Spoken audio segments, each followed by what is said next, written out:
I'm online. Hi, everybody. My name is Julian. I think we're going to start. Apparently, yes. There's a clicker too. So welcome to my talk called Preserving Judgment and Collaboration. This is a talk where I give you daily operational tools. This is for creative leads, for lead designers, producers. I know every team is different, and these are just the tools that I've found help me in day-to-day operations running mid-sized teams. So you can see down here it's for designers, producers, PMs, POs, all the acronyms. Just for a quick show of hands, like any design lead types, or like lead producer types, people who just end up having to do everything, and so like, yes, oh, everybody knows. Cool, we're gonna jump right in. How's the volume? Yeah. So just a bit about me so you know who is giving this talk. My name is Julian. I am new in New Zealand and in Christchurch. I just arrived in May. And I have been in games and product for about 16 years, mostly in game design roles and product roles. Previously, I was in Copenhagen at Cybo Games. I was a product owner and design director for Subway Surfers City. And my experience has been at mostly mid-sized corporate and mid-sized teams. So as you take the things that I'm saying, like, does this apply to you? This is the lens that I'm coming at it through, so you can use that as your filter.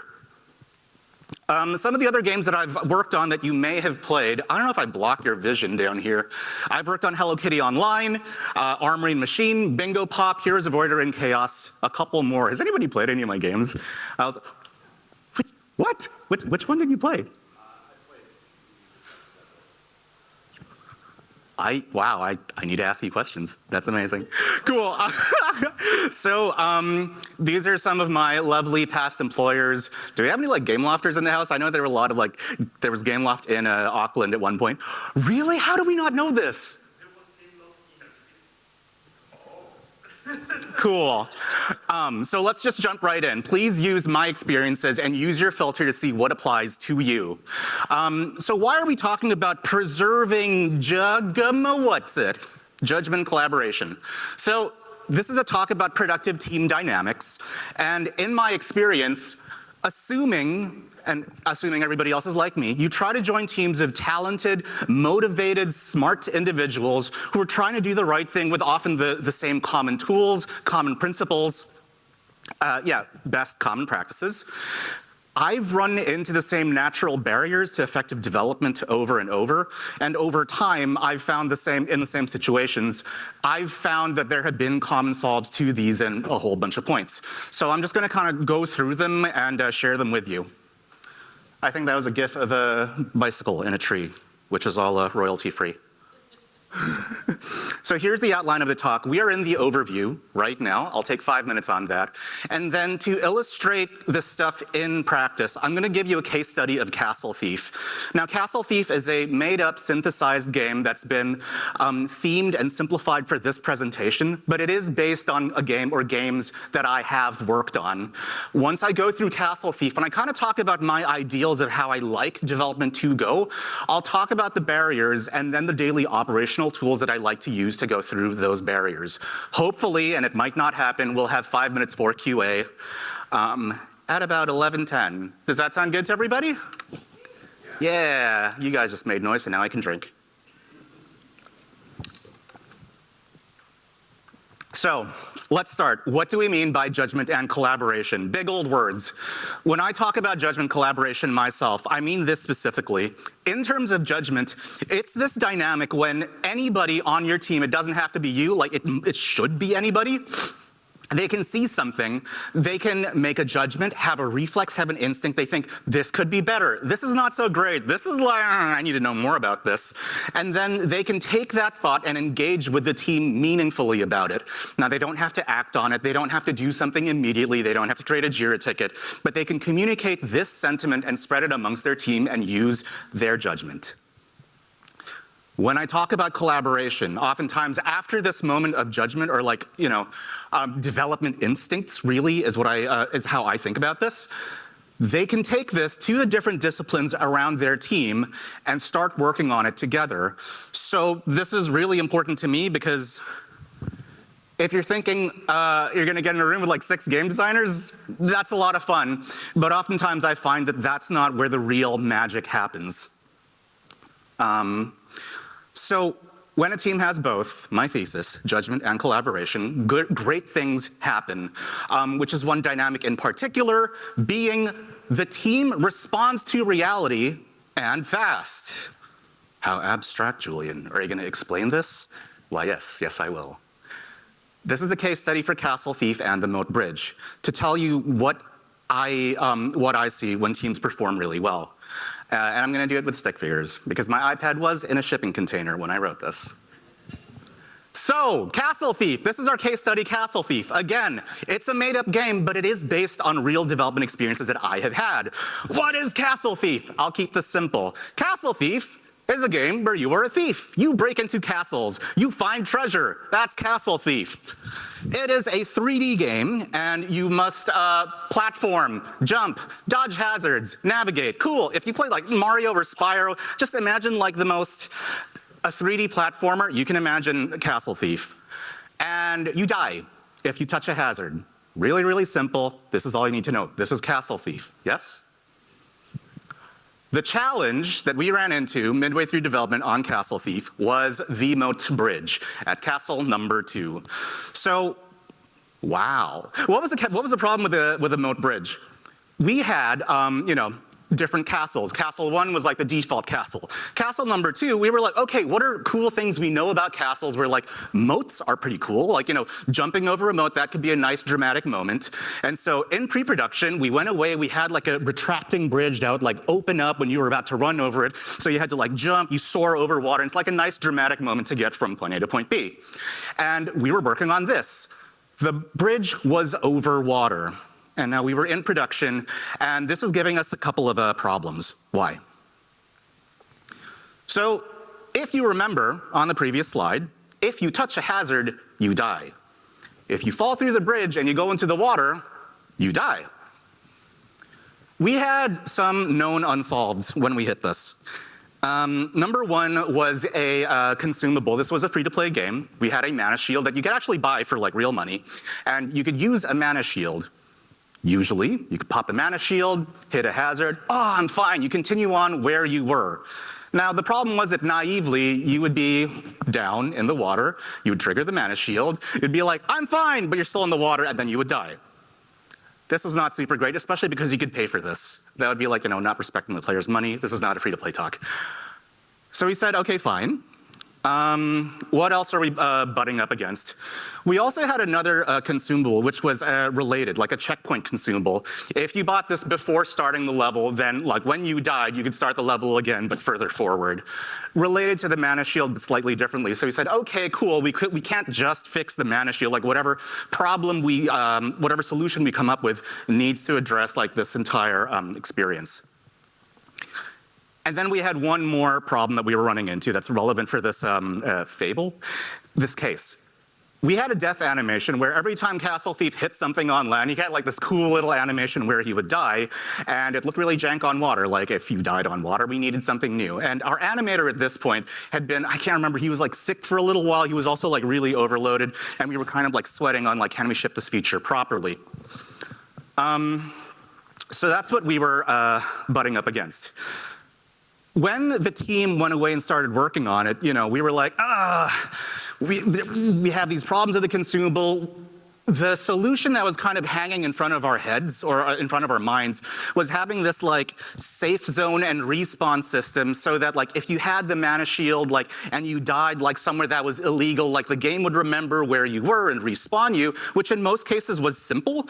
But in our case, we were doing some like funky construction of the world as you moved through it. And this was actually going to take like quite a bit of time and maybe, fearsomely a bit of a refactor on how we built our worlds. But we looked at this stuff and we were like, well, it's such a huge issue. This is how we're making money. We're probably going to have to do it. That's going to throw out our schedule. We'll figure it out, but also we shouldn't stop right here. So when we were doing planning, the team went away with like, we said, I actually told them, like, just go away and do the shortest, simplest story. I'm assuming everybody's comfortable with user stories. Yes. And that story was literally, and I'll cover this later, jump over a retracting moat bridge over water. Don't worry about like the jank, don't worry about the other stuff. We know it's a problem, we're gonna do continuous planning to solve it. We weren't prepared when we got there. Oops. Hey, mistakes happen. We'll figure it out. So here is the really cool thing that happened. I'm going to share with you my ideal of kind of like what I would love to happen on every team or every project. So we did planning, the sprint planning, and they went off and they started working on the story. And this is what was related back to me. Because in my role, I was a PO, so I wasn't there on like the moment to moment, but they were working on the floor. So they started working on jump over the moat bridge. And what happened was, our engineer, she implemented it. She put the bridge in that we'd made in pre-production that had been spiffed up a bit, hooked up the animations, and like, oh, now you could run, the bridge opened, you would jump over, and you could either get into the castle or you could like fall through into the water. Great. And then she tried doing the anti-golden path. She popped a mana shield. It kind of like looked like a bubble. We just called it the bubble, kind of like the one in Hearthstone where the paladin bubbles up. She did that, jumped into the water, and then double died. Mana shield is lost. And so what they told me what had happened was she was sitting right behind our 3D artist, and he turned around and looked at it, and she was just saying like, you're in a bubble. I feel like this should float. And he was like, yes, yeah, it should totally float. Would that be hard? 3D artist, not a designer. And a funny thing about our game was because the water level of the moat was always at a certain level, it was actually easy to detect if you were getting killed by water just by doing like a level check. And she was like, yeah, it takes me like 5 seconds, but I mean, what are you gonna do? Just like run around like in a bubble? That would look kind of jank. And our 3D artist said like, well, I have all of these VFX. All you need to do is just like play like little splish splash, VFX, and you can run around in the water. So this was easy. This is like a 5-minute change between the two of them. And soon enough, they'd put these changes on branch, and you could jump in with your mana shield, splish splash on the water, which was actually kind of cool. But then here's what happened. Our 3D artist who had made the bridge was looking at this and was like, what are you guys doing? And they're like, look, you're like running on the water. And he said, it didn't take me that long to build the asset for the bridge and the slope. We've just listened to Julian like stress out for like half an hour about this whole like safe zones, like redoing our like level system, and all these problems are gonna be off like schedule. I can just like make this slope so that like if you are in the water, you can just like walk out of the water because you had a mana shield. Ta-da! And then what they did, I'm contracting this happened like a day later. We realized that if you respawned and you were below that certain level, like, oh, you're touching water, we could just give you a mana shield. And now we didn't have any need to go down this hellscape of like redoing how we were doing our level spawning, like going back and doing safe zones, like borrowing half of QA from another team so that we could like redo all of our level design testing. This was really nice. Saved story points, yay, saved capacity. Everybody following so far? Nothing, okay, cool. Nothing dropping through. But this is not where the magic really happened when I look back at this. Oh. This is not where the magic happened either, but I'm going to tell you about it. One really nice thing is that with these little splashes running around on the water, our other 3D animator just said like, look, let's not bother our animator who's like super sick, sorry, 3D artist. Let's not bother him who's like super under the weather, tons of work. I am just going to like drop you through the water and then play a larger splash animation, and you know what? We showed people that was fine. Cool. Here is where the magic really happened. While this was all going on, and I was like, guys, this is amazing. One of our level designers who's not even in that pod looked at what was going on and like, running around the bridge. And he was like, why hasn't anyone told me about this? Like, I'm gonna make level design for this. It's like, well, it's kind of like a fix. And he's like, no. We have logs from outside the castle. We have barrels from inside the castle. This is fun. Walking around on water is really fun. I am gonna do something with this. And so, this is a game, Castle Thief. It's about sneaking to a castle. He built, just using the stuff that was there, secret paths to sneak into the castle for keen players, which was really nice because then it looked kind of like this. Again, pen and paper. because it made the mana shield consumable even better. So anytime money came up, and it didn't because this was contracting our, the amount of time we were spending on this feature. This is nice. Free to play, giving you value for what you're paying. This is not a free to play talk. And we got to make water platforming sections, which play tested really, really well. And that was awesome because this came out of a team responding to what they had, knowing what the goals were, collaborating with each other, and then solving amazing problems before it would go to somebody else and turn into a giant monster. Yeah, that's what I just said. The team responded to reality and fast. All the good things, people told me like, oh, that was like one of our best moments. Like I felt like I had agency. We had creative freedom. We just got things done, and people felt really, really good. So this is my ideal, but I came to talk to you about like dysfunctions and bad things that can happen. So if we take this and we talk about preservation, what are the ways that this could go wrong? That this could have gone wrong. And so we'll talk to you about it, and maybe we'll even see like if you recognize any of these. Right. Remember, and again, this is given like a motivated and talented and smart team with the best intentions. What I think it can look like is large amounts of work appearing to get done, or really just like actually being done. Everybody is like grinding, but the project or the build just not getting any better. Does this sound familiar? Maybe. We'll see if I hit this. So what are some of the dysfunctions that could have manifested in Castle Thief? It could have looked like, well, we've hit a problem and we don't have a detailed plan before we really commit to working on the moat bridge. We need to, look really, really hard at safe zones. We need to come up with like, when are we going to like take QA from another team, redo our level design, like what kind of level tools do we need? How many level designers do we need to like mark these safe zones out? Because we would need to, say, hey, if you die in this area, we would need to respawn you earlier in the level so you couldn't like skip forwards. And that had a really big, well, when we were talking about it, that had a big ramification for the level design resources on our project, or like the amount of stuff we could do. And in many cases, I've seen when you've worked on an old, something that affects a lot of what your game is built on, you will have to go back and fix a lot of stuff that you wouldn't have expected was broken. So it's not just having QA go back and like test, like, oh, did you do all your safe zones right? Maybe we would have broken some of the level geometry as well. I'm very thankful this didn't happen. It could have looked like problems sitting there for longer and your build being broken or non-representative for longer. How are we doing on time? It could have looked like, well, now we've got our level designers kind of like half building because they know they'll have to do it again. We're like redoing a lot of our level construction or like our level architecture. Well, if we're all the artists, like we should, we're gonna be focused and we're gonna work on this one level. And if we're committing to water, let's really commit to water. Now I'm mashing together two projects here, but I actually saw this happen where the 3D artist team said like, look, you're all stuck on this level right now. We're just gonna make it look as awesome as we can so that when we put out our next build, our next cycle, iterative, it's really, really hot. And in this make-believe world, it could have looked like, our 3D artist looking over is like, what are you making? Oh, it's a waterfall. Oh, what are you making? Oh, cool, like a pond with like jumping fish. I'm gonna make some water fixtures too.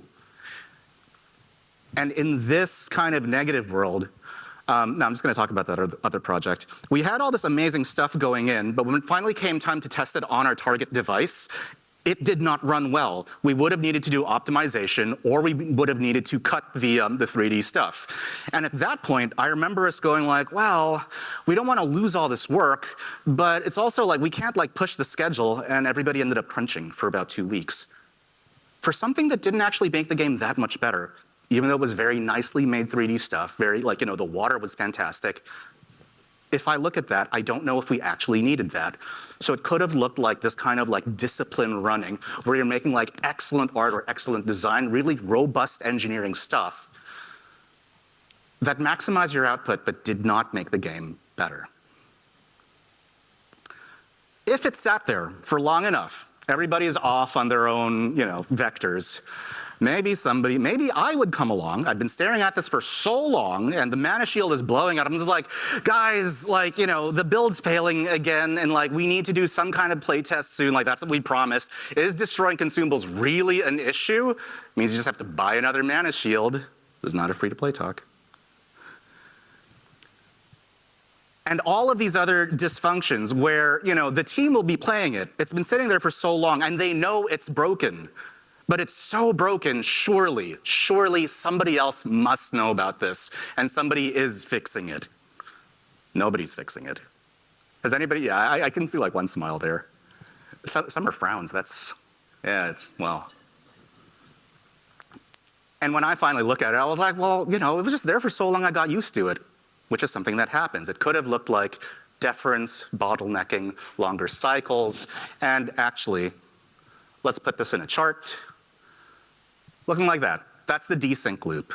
When the game becomes too hard or reality becomes too hard to wrap your hands around in development, it can look like this, and your teams begin to focus on discipline excellence, which is a good thing, but at the expense of making the game better. So I put some words: judgment down, collaboration down, team effectiveness down, and then I wrote something else. So if you know what the tripping points are, what do we do about it? And this is where I'm going to go into the operational tools. So here are just some things that I've found, I don't know, work across the teams that I've been in. I'm running a little bit behind time, so I may have to skip Q&A. Come find me afterwards. And these are built on top of the best and common practices, and they're mainly just aimed at helping you or your team preserve your instincts. It runs from team formation to daily stand-ups to play tests all the way to long-term planning. And trigger warning, I'm going to talk about Jira a little bit. So team setup. One thing that I've found that I regret whenever I have not done this is, who plays Dungeons and Dragons? Yeah, oh, does anybody not play D&D? You can even just shake your head so you don't like stick out. There's a concept called Session Zero, where you sit down before you start playing D&D and you talk about the kind of D&D you want to play, because there's so many. Are you doing like heavy role play? Are you doing like really tough permadeath? Are you all a bunch of mechanists who are going to make like the most broken builds, and that's how you have to play? When I'm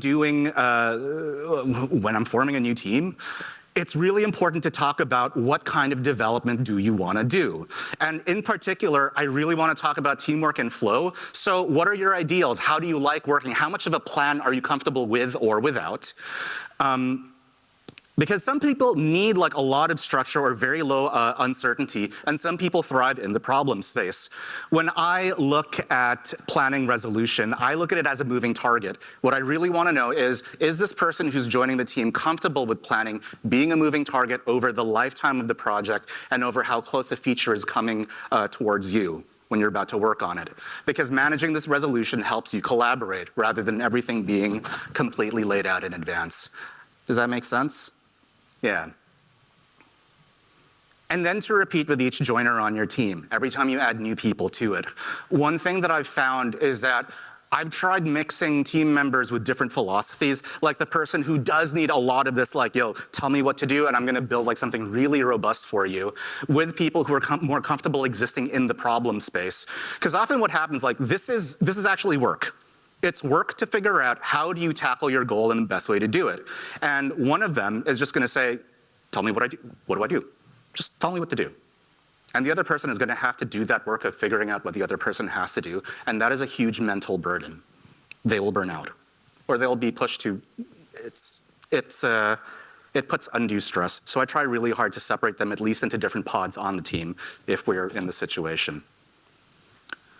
When seeding the disciplines out, I really encourage, and obviously people should sit where they think they can add the most value. But I see a lot of value in spreading them out, and especially just kind of like asking questions whenever I see more than 2 artists or more than 2 designers, 2 engineers sitting together, because it's that whole shoulder check phenomena.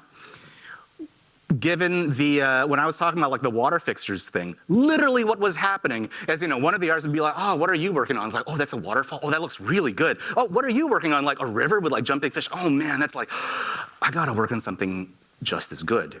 Whereas when we had the moat bridge and castle thief, the over-the-shoulder checks were like, how does jumping over the bridge feel? Can we solve something with this huge like safe zones respawn problem that we're trying to avoid or like kind of like being scared of?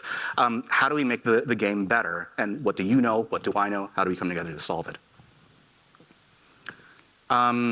Yeah, assuming you have pods or teams of 3 to 7, I just find that like having teams of 3 or more, it tempts this kind of shoulder checker over focus. Obviously, always use judgment. Cool, so you've set your team up, you're all on the same page, you have like a nice kind of dynamic, the collaboration could happen. How do you structure your work? I'm gonna cheat a bit here because this is actually a best practice, but I don't know. Sometimes I find myself in the middle of it and it's not going well. For stories, if you keep them light and playable oriented, you can enable collaboration, and I'll talk a little bit about how I see this working well in Jira. Stories are great for tracking your group goals. That's fine, that's problem space. Tasks are really nice for individual throughput. Tasks, you don't have to think too hard about the how or the what, you're just doing. If you are intentional with the detail and the resolution of your stories, you can get really good decision making. I am just gonna show you a story right here. Can you read it? I will read it out for you. So this is a reconstruction of the story for jumping over the bridge in Castle 2. Description, as a player, I want to jump over a tracting moat bridge over water in Castle 2 so that I can feel excitement, urgency, variety. This is all really standard, little fluffy, I know. And in terms of the acceptance criteria, what we did was we said, okay, to pass this, player needs to encounter a moat bridge in stage 2, cool. Player can see the moat bridge retract when they get near, ooh, complex-ish. Player can fall into the water and die, and importantly, QA can skip to Castle 2 from a fresh install so that this is not like the worst thing to test. And this is all during the refinement. We captured the conversations we were having. It's like, oh, you know, we have like these edge cases with water and the mana shield, and like if the player uses a checkpoint consumable after dying, like it's really bad. We know this is okay. This is like crappy behavior, but we're just gonna like flag that. And we're also okay with the crappy behavior, the death animation. So everybody is kind of like sitting in the same space. People tell me there is no standard format for a story. This is just what I use. Cool, and then there's an attachment. We often use diagrams which are very lo-fi so that you as a team member would have to fill in a lot of the gaps. You're running over a moat bridge, but we also did have a moat bridge from pre-prod. So the thing that I like to try to enforce with Jira, because a lot of time you will be using Jira, is to put stories over the tasks. And when people are saying, what do I do? Point them at the subtasks under the stories. What does that look like? Using the example of Castle Thief, and this usually comes out in refinement or at sprint planning. Some of the really good teams, actually this pod, they skip this entire step. I'm just doing this for your benefit. They will lay out their work for that story here in the subtasks. So for example, our 3D artist had to put the moat bridge asset in the project because he was screwing around on his own branch. It would take a little bit of time just making sure, I don't know, shaders are playing nice, that kind of thing. For our engineer or our game designer, they would have to set up the colliders to match the animation because obviously, you know, the bridge is opening, you land on it. Put the water in the project. We assumed that was gonna be a big headache, but our 3D artist had already done it, so that was like flick to done. Kill the player if they touch water, you know, detect if you're at that below level, kill you. Oh, I skipped one. Trigger the moat bridge retraction when the player is near for engineer to just have that functionality. And then tweak the moat bridge retraction timing and distance after that's all done for a game designer to figure out, hey, does this pace well? And one really interesting thing that made it in without me knowing, which was fine because this was small and it was compacted into the task, was to pulse the torches when the animation would start. Because what was funny, we ended up playing it, a version of it, you would see the moat bridge and you're like, I need to get there. Dodge all the enemies, jump into the moat bridge, and you're like, why is there no bridge here? And then fall through. Because you didn't see that anything was happening over at that end. So when the retraction happened, you had like a little from those torches, and that was like a very small touch that ended up making it to the subtasks. So this is how I find Teams can have an overarching goal, but they don't need to be stuck in like, oh, I need to finish my task. And the tasks can kind of be put together like this on a very small slice. Yeah? Oh, one thing. One of my struggles with Jira is that whenever you are looking at Jira, let's see if I can go backwards. Oh, yeah. A lot of the time, somebody wants to, there's no assignee field here, but people want to assign a story or a task to them because it feels really good to move it down the board. But when you're making features or stories, that's really something coming together for everybody. So if you can keep that blank or encourage people not to use it, that's something that I found has worked for me in terms of making people focus more on the individuals to make up the greater, if that makes sense. Cool. I'm gonna skip this point just for timing purposes. So you've set up your team for collaboration, cross-functional things. You're starting to plan your units of work in a way that's goal-oriented. You're trying to step away from like, let me just finish my task, and stepping more towards like, how does this gameplay unit work? Figure it out together. What is your day-to-day like? Is the flow going well? Is this connecting? Okay, all right. There's something that I find happens a lot in stand-ups that are not effective, and whenever this, I'm gonna focus on discipline work happening, and I call it the labor dump. So, is this familiar? You're at stand-up, you are in stand-up yourself, you're not a lead, and the person right before you is saying like, guys, I am working on something really, really difficult. Let me tell you exactly how difficult it is. And they talk about all this tough stuff, and you're like, man, this person is so smart, like what the heck did I do yesterday? And you're just kind of like sitting there trying to figure out what you're gonna say. Is this familiar? Is this something that happens, or I don't know, maybe this is a free-to-play talk, this only happens to me.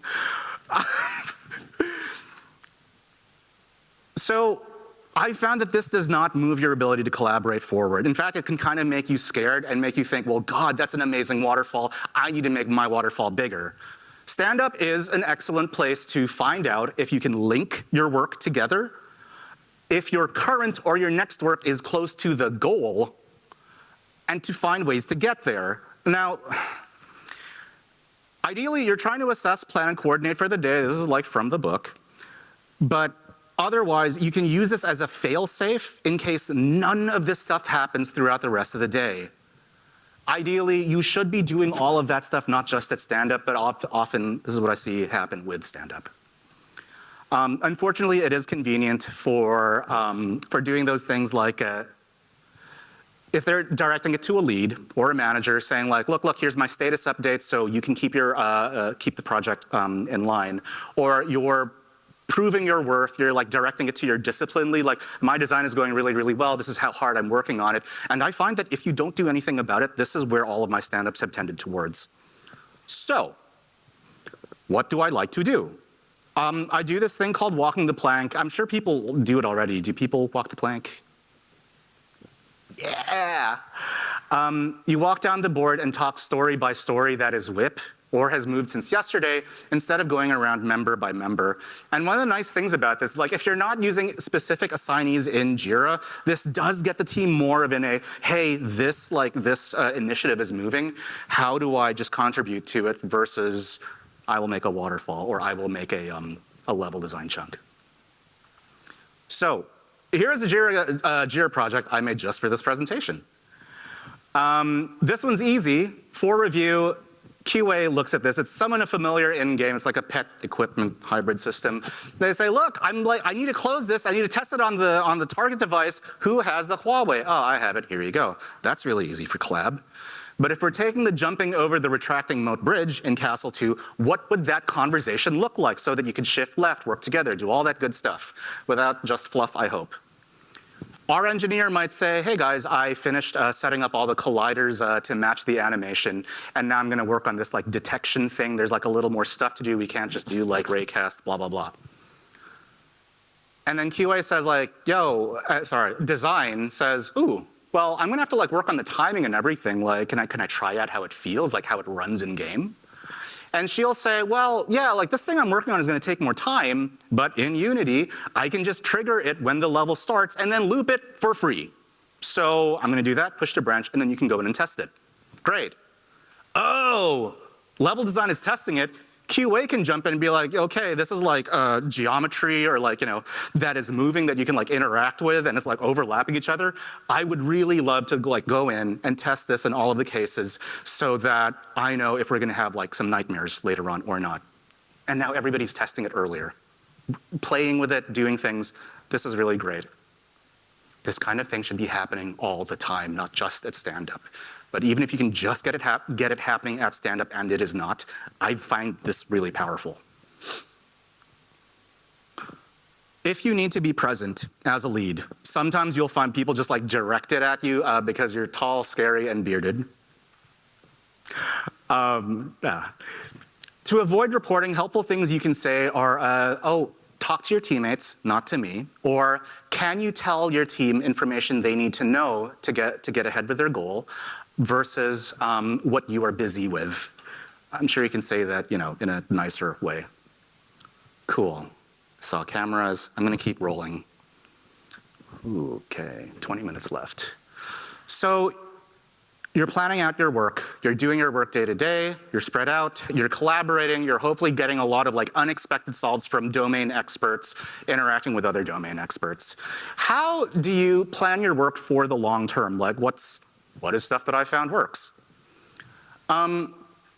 So I talked a little bit about resolution and how much of a plan should you have, how early. And I'll just talk a little bit about this. When do you bring detail to a story? Because if you leave it too open, you will get killed by something later on. In our case, we didn't get killed by the whole respawn safe zone system, but maybe there's a version of that problem where that could have happened. How do you tell the difference? It's really hard. Generally, the rule of thumb, and this is a best practice, is if the work is like nearer and nearer to you, you break that work down, you break that design down, like you get into like really fine, granularity, planning, et cetera. It's like asteroid, you guys all know the metaphor asteroids. Ooh, slow reactions? I mean delayed reactions. So this is from asteroids where if you play it, you wanna like break a large asteroid into smaller pieces and then just focus on those smaller pieces because now they're harder to track, they're flying around faster. You're more likely to get killed by a small piece that you didn't realize was there than you are by like a big, trackable, easy asteroid. So that's asteroiding. When the work is coming closer, that's when you start breaking it down, that's when you start planning in greater detail. But that's kind of like a nice rule of thumb. That doesn't tell you like how do you know if something's gonna be a problem or not. Unfortunately, you just have to use your judgment, but not you as a person alone. You can also use your team. So one thing that really helped us on the, actually on the Castle Thief project is to have a planning day. And I'm gonna show you a video of CCP Games, the guys who did EVE Online. This is like way back from 2006. There's a GDC talk, it's really nice. And, ooh, can you not play it yet? Can we pause the video for a moment? Thank you. What they're gonna do is you're gonna see a time lapse of what they did over 48 hours where they take their Apocrypha release over their next 6 months and they break out into their pods. You actually had 3 of them from Reykjavik, Shanghai, and LA, I think. And they break it down to the right size. They walk away. They had their designs or their plans known already, but they didn't have it like broken up into a production plan. And then they walked away with the plan. So now we can play it, please. Thank you. And you can find this on YouTube. They have a lot of really good talks on production, design, and how it all dovetails together. So you can see there are tables set up for the pods. At the far end, I don't know if you can see it, there is a video conference going on with their remote studios. And as the day goes on, the sun's going down, they're building their stories, the things that they're gonna work on for their next release.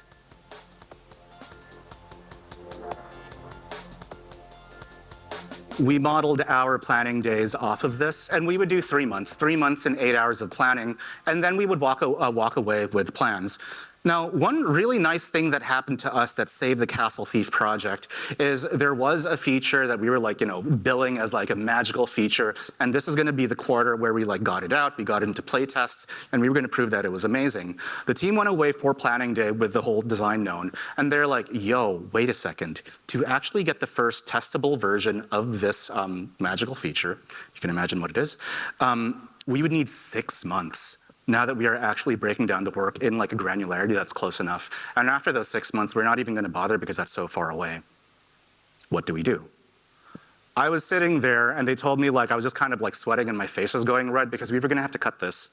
And the designer who claimed it was his baby, which I felt so good about because I thought it was my baby, then he was like, no, this is my baby. He actually said, guys, we should not develop this.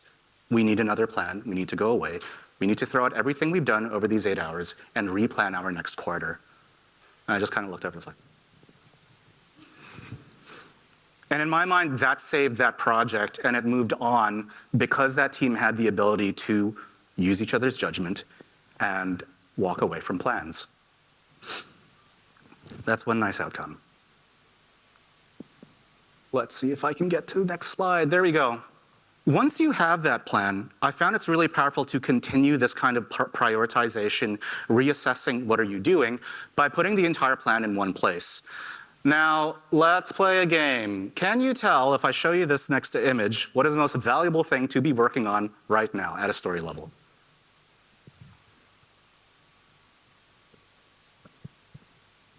No. This is the roadmap and the epics view in Jira, which I'm sure there are very good ways to use it. I'm very scared of it. And in my experience, the default thing has been to take an epic, create it, and then populate it full of stories. Now, when you take, oh yeah, and then somebody says like, well, if we change anything, we need to find a producer and update everything. Oh, it's so scary. My experience with it out of the box, and again, you can configure it in very, very complex ways, like ways for your use. I've found that it hides a lot of information at the top level, and often, if you have that personality who's like, just tell me what to do, they will go in to whatever epic we're working on, take any of the stories, or say to somebody like, this needs more specification, and then just start working on everything that's in there. And that might be our respawn and safe zone system that we actually didn't end up needing in the end. It might be a waterfall. It might be so on, so forth. Jira's getting a lot better. Yeah. And there are ways to customize it for your use. So if you don't use the roadmap or the epics feature to communicate your priorities, what is a low-fi way or like low overhead way of doing it? I've found just using the backlog is actually quite powerful. I've found partial success with this, so please tell me if your team has been like, yeah, backlog's amazing. I haven't gotten there, but this has been more successful than using the roadmap. If you use the backlog as a one place, it requires a few things. You need, as the product owner or the lead, to order every single unit of work top to bottom by order of priority, so that there's no question about, like, what do I work on? It's like, you just take from the top. When you run into epics, I actually like to not use the epic feature. I just make a regular story, I call it an epic, and I give it like a giant like swag estimate, scientific wild ass guess estimate. And that's how you know it's an epic. If you want to do any more readability, you can use epics because it shows up as tags here. And then when you finally get to asteroiding, you don't have to go into the epics view. You can just use the right click and split story, which anybody on the team can do, so that once they've taken on stuff into greater resolutions of planning, like you don't need to be like, where's the producer? We need to update like this giant Gantt chart where everything's like in a hidden table. Cool. Did anybody need to take a photo? I saw a photo. No, that's fine. Ultimately though, whenever I can get away with it, I find that Post-its are actually so powerful because they're so simple. They don't require a PhD in project administration. And if you do have like a hybrid team and a person who's willing to offline online sync for you, it's really, really nice. You can turn this, given the amount of information that I've used in my stories in the past, turn it into like Post-its and index cards, put it on a physical whiteboard, and just print out your stuff and put it there. And the really nice thing that happens is you have conversations where people look at something like alarming or interesting, or they're even just like standing there in their workplace, they're looking at the board with all the priorities and like, hey, I had a thought about this. Or what the heck is this point? We need to, it's a method of aligning and disseminating information. And again, I just find that devs, designers, like everybody who's not a producer is just so scared of Jira. If you have solves for me, please, like I'm all ears. I need, I could always use more knowledge. Okay. We're doing good on time. So you have your long-term planning, you have your way of like setting up for work, your day-to-day. What are good practices for finishing work and what are the anti-patterns? So let's talk playtests. Playtests are often, I've found really, they can be really painful sometimes or they can go off the rails. Stop me if you've heard this one before. You start a playtest, you're playtesting a feature, and suddenly two of your designers, and it's always these two designers, they are now in a very deep theory crafting discussion about why a facet of the game that you're also planning to fix later on is not quite the right way to fix something that's kind of manifesting, and they're taking over the entire playtest, and nobody's like actually playing the game anymore. Is this familiar? Not that familiar. Oh, maybe kind of familiar. Okay. Anyways, this is something I've run into, and I find that they can also get quite heated. When you talk about somebody's work, like, oh, this sword swing isn't good, or like, this encounter isn't good enough, a lot of the time people will take it as a judgment on their professional competency or their identity, and you will get fights. Anyways, a nice, not even hack, how we've done play tests on my past teams are always based around talking about your own emotions as you experience them in the play test and trying as hard as you can not to talk about the game itself. Before I show you this video, this is powerful because it puts everybody on the same understanding that your experience is subjective, and if you're setting up your team so that they can take information, they just have a goal, they'll take any information, run away with it and fix it. They also know when their game is breaking, and you're not telling them they're broken, you're just like, well, I'm a player and I'm losing interest right at this point and I would put the game down. Why? I don't know. I'm just a game developer, I don't know why. Anyways, I'll play this video now, and this is a recording of Max Balegdi. He's a TikTok comedian, and he's gonna review a domino. And I just tell people to look at this and do what he does, and suddenly psychological safety becomes a lot easier. Feel throughout. Right now, I'm feeling, oh, I'm feeling happy. I enjoyed that very much so. What a delightful splay of colours. Right now I'm acknowledging that they're doing it in 2 rows. That's a bit interesting, but it's kind of taken a while. I feel quite displeased, if I'm being completely honest. Oh, we've got a big swirler coming up. This could make me very excited. Is it really just going to go around one at a time? I'm now feeling angry. I feel impatient. Is this really gonna be a single trail swirler? I thought we were dealing with a big wham bam swirler, but you're really taking the piss out of me. I am angry, confused, and disappointed, to say the least. Please, hurry up! I've seen this swirl. I want to see something else. If something interesting doesn't happen in the next 2 seconds, watch this, I swear to God. Ooh, I like that.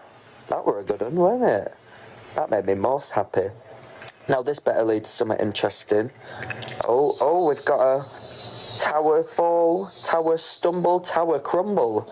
I don't know how I feel about that. Bit of a chaotic fall. Kind of makes me feel slightly uneasy. I would prefer it to be more controlled. Right, now this better lead to something good, because I am on the edge of rage. Oh, we've got a big swirler, and I swear to God, if this is a single trail swirl, I will be kicking off big time. Oh, whoa, what a banger. I feel most pleased and happy. Oh. So do you see what he did? If you take that and you extrapolate that to playing a piece of content or playing a build, suddenly you're no longer questioning the, people find it much easier to not find themselves being judged by what you're talking about because they can look at your feelings, look at your reflexes, and then make their own judgments based on that. This is, ooh, uh-oh. We'll see if I can just move past. Just a really quick note, I think I'll move to Q&A pretty quick. It's quite powerful. I don't if you're running sprints or if you're running style of agile Scrum, bookending all of your sprint reviews with this next to your big board of Post-its and inviting stakeholders and saying like, look, we're just gonna hang out here for like 2 hours. It's not like a 30-minute meeting where you need to tell me in as quickly as possible how broken my game is. That can be really, really good for enhancing the level of safety and quality of information in your organization, I found personally. Whoa, I've hit the end. All right. Well, that's the sum up. I have hit the end. I'm so sorry. I'm going to fly through this so that you can all go to your next sessions. I swore I clocked in at 45 minutes before. My name's Julian. I'm new in New Zealand, new in Christchurch. I'm trying to get to PC Steam somehow. I like doing all kinds of stuff. Come talk to me about anything. You can take a picture of this. Thank you.